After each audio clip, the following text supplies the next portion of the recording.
So today's topic is figure of speech. Clear?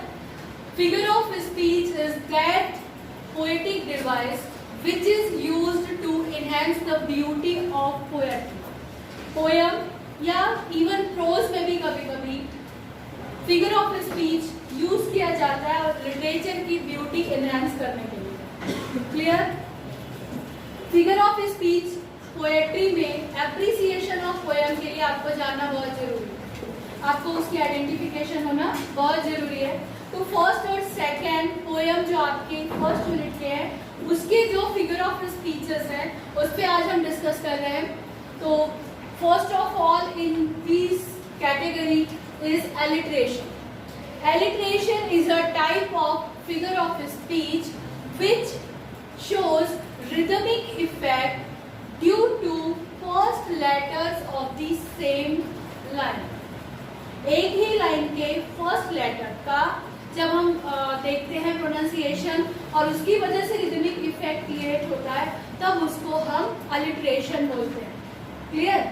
Example twinkle twinkle little star. Repetition of T. T repetition of T आपको बहुत जल्दी समझ में आएगा. Ding dong करता है. सॉन्ग ध्यान में है ना. डिंग डोंग ड वर्ड का रिपीटिशन होता है. द लेटर जो होता है उसका रिपीटिशन होता है और उससे रिदमिक इफेक्ट क्रिएट होता है तो उसको अलिट्रेशन का एग्जांपल हम कह सकते हैं. ठीक है? तो समझ में आया. अलिट्रेशन क्या होगा?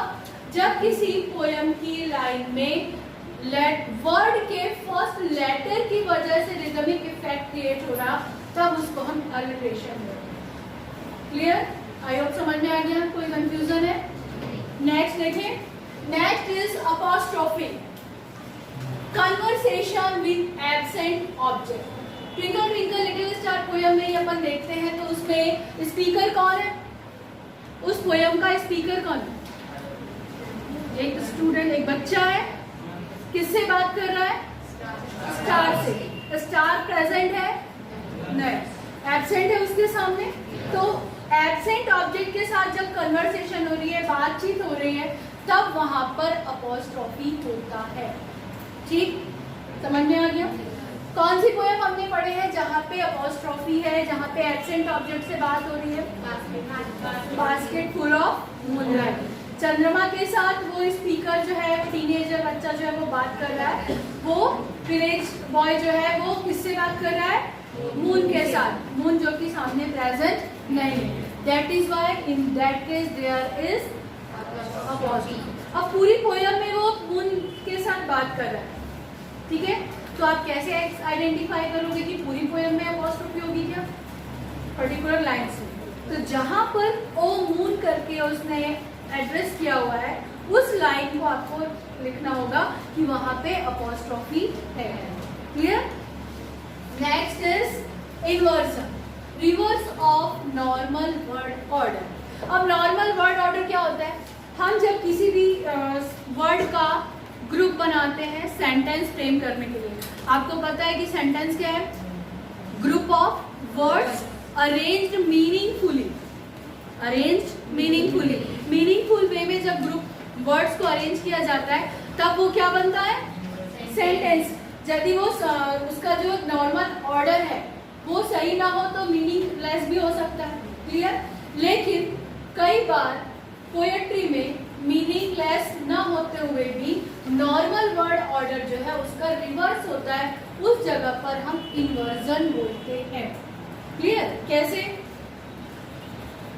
यू स्टार्ट टाइम स्लोली का एग्जाम्पल यदि मैं लूँ तो डिसीजन आई मस्ट मेक, एक जगह ये लाइन आती है. ठीक? जबकि नॉर्मल वर्ड ऑर्डर के according, normal word order means normal sentence का जो रूल है subject plus verb plus object, ये नॉर्मल वर्ड ऑर्डर है. उसके अकॉर्डिंग आना चाहिए I must make my decision. जबकि वहां पे रिदमिक इफेक्ट क्रिएट करने के लिए आ रहा है डिसीजंस आई मस्ट मेक. जो डिसीजन बाद में आना चाहिए वो पहले आ रहा है. लेकिन वो सेंटेंस मीनिंगफुल है. वो सेंटेंस मीनिंगफुल है. वहां कोई किसी प्रकार का ऐसा नहीं समझ में आ रहा है कि यहाँ पे कोई मीनिंग नहीं है. तो वैसी कंडीशन जब आती है तो उसे हम इन्वर्जन कहते हैं. क्लियर?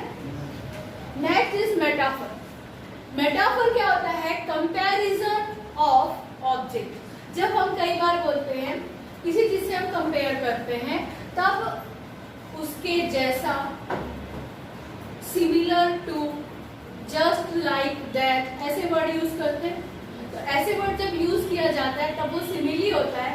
जब ऐसे वर्ड यूज नहीं करते हैं, डायरेक्ट कंपेयर करते हैं, मीन्स हमें जो बोलना है, कई बार बोलते हैं जैसे तुम्हारे पर कोई दोस्त गुस्सा हो रहा है तो तुम उसको बोलोगे शेर क्यों बन रहा है, बोलते हैं कई बार आपस में बात करते हैं, ज्यादा शेर क्यों बन रहा है, मतलब शेर की तरह बिहेव करना नहीं बोलते, तू शेर क्यों बन रहा है जैसी बात करते हैं अपन।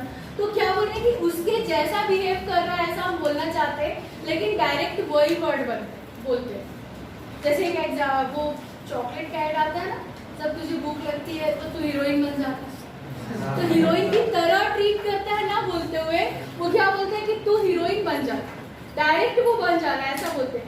उसकी तरह जो है, लाइक उस वर्ड को हटा के डायरेक्ट वो वर्ड बोलते हैं, तब वहां पे मेटाफर होता है। और जब डायरेक्ट कंपैरिजन के लिए एज, लाइक, सिमिलर टू ऐसा वर्ड यूज करते हैं तब सिमिली होता है। ठीक। Next is repetition of word in a line. उसको रिपीटिशन ही बोलते हैं। ट्विंकल ट्विंकल लिटिल स्टार में अभी मैंने एक एग्जांपल दिया था टी का, वो लेटर था। अभी मैं ट्विंकल ट्विंकल ट्विंकल वर्ड ही रिपीट हो रहा है एक ही लाइन में, that is example of repetition also. Clear?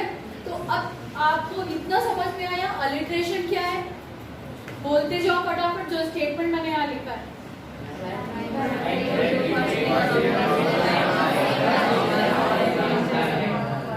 अब मैं जिसका नाम लूंगी वो बच्चा खड़ा होकर बोलेगा, तो मोशन सुनाई देता है एक साथ में। कोई खुद इंटरेस्टेड होगा तो खड़ा हो जाए। नेक्स्ट स्टेटमेंट पढ़ने के लिए apostrophe. Apostrophe conversion with absent object. Conversation with absent object. Next reverse of normal words order. Next Direct comparison of objects. Next क्या बात है, गर्ल पावर आ जाएगी। Repetition of a word in a line. Clear हुआ क्या? ये मैंने आपसे read करवाया तो आपको इतनी बात समझ में आई क्या? जितना मैंने बोला आपको इतना समझ में आ गया? अब आप आइडेंटिफाई कर सकते हैं, अब आप आइडेंटिफाई कर सकते हैं। Then open your notebook and activity of first poem. Now solve the activity. Match the lines in column A with the figures of speech in column B. First, decision I must make. Who is giving its answer? Inversion. Very good. Next, please open up my eyes, dear Lord.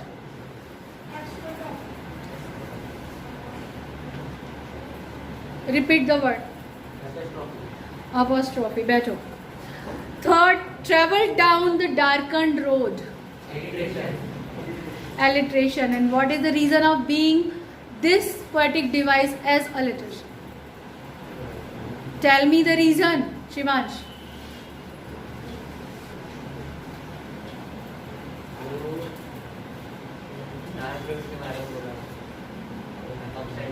Any other?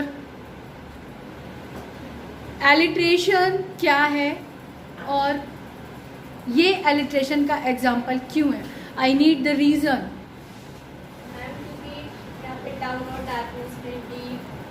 Exactly the repetition of D. ठीक है, बैठो। Next, I can choose the to take the road of life.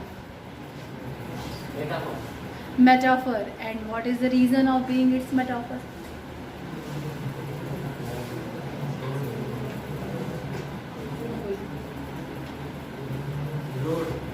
What road? Road of life. किसका comparison किसके साथ है ये clear करो।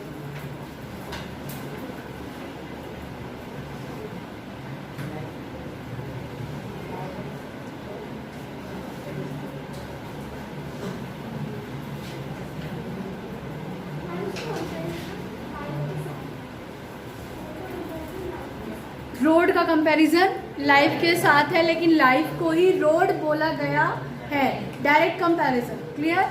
ठीक है, बैठ जाओ।